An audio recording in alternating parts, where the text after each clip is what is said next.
madaxweynaha Jamhuuriyadda Federaalka Soomaaliya Mudane Maxamed Cabdullaahi Farmaajo ayaa maanta warqadaha aqoonsiga ka gudoomay danjiraha cusub ee dowladda Ruushka.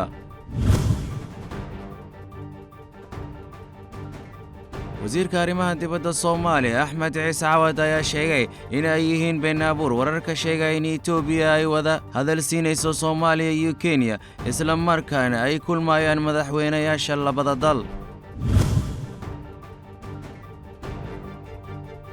madaxweynaha dowlad goboleedka Puntland Saciid Cabdullaahi Dani ayaa madaxtooyada Puntland ee Garowe ku qaabilay ergeyga midowga Yurub ee dhawaan u soo magacaabtay Soomaaliya Ambassador Nicholas Berlang iyo wafdi uu hogaaminayo.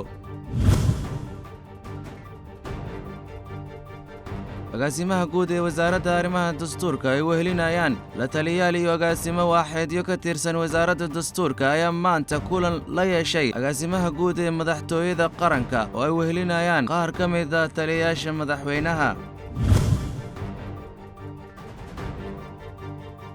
ra-iisul wasaaraha xukuumadda federaalka Soomaaliya Mudane Xasan Cali Kheyri wafdi la socday oo maalmahan ku sugnaa Galmudug ayaa shalay gelinkii dambe si la yaab leh u gudbay waqooyiga magaalada Gaalkacyo ee ka tirsan Puntland halkaasi oo si heer sare loogu soo dhaweeyay balse dhanka kale dhalisay khilaaf soo kala dhexgalay maamulka Puntland.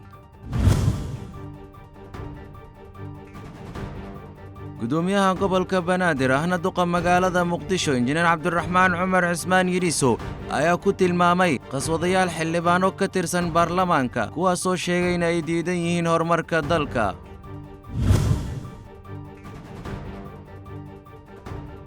ra-iisul wasaaraha xukuumadda federaalka Soomaaliya Mudane Xasan Cali Kheyri ayaa maalinta Arbacada dhagax dhigay hoyga nabadda ee magaalada Gaalkacyo.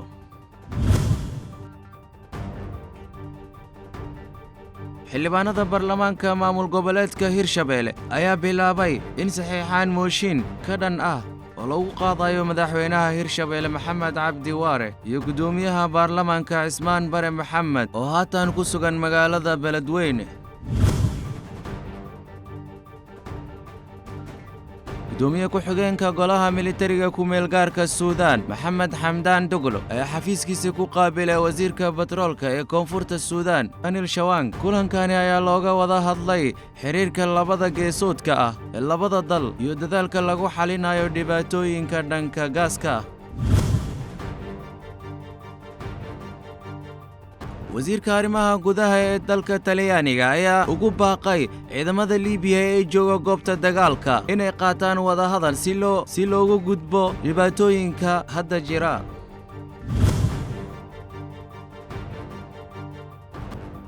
afhayeenka ururka Xamaas Xaasim Qaasim ayaa sheegay in sii kordhayaan degsimooyinka deegaanka Difal Qarbiya sababo la xiriiro ammaanka ayna sii wadi doonaan ka hortagga ciidamada gumeystaha Israa'iil.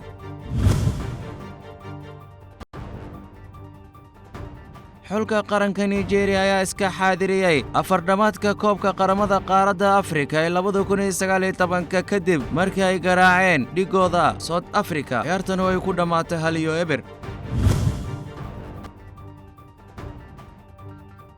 waxaa caawa la ciyaari doonaa kulamo ka tirsan wareegga 8aad ee dhamaadka koobka qaramada qaaradda Afrika 2019. 7 fiidnimo waxaa wada ciyaari doona xulka dalka Ivory Coast iyo Algeria. 10 habeenimo waxaa wada ciyaari doona xulka dalka Madagascar iyo Tunisia.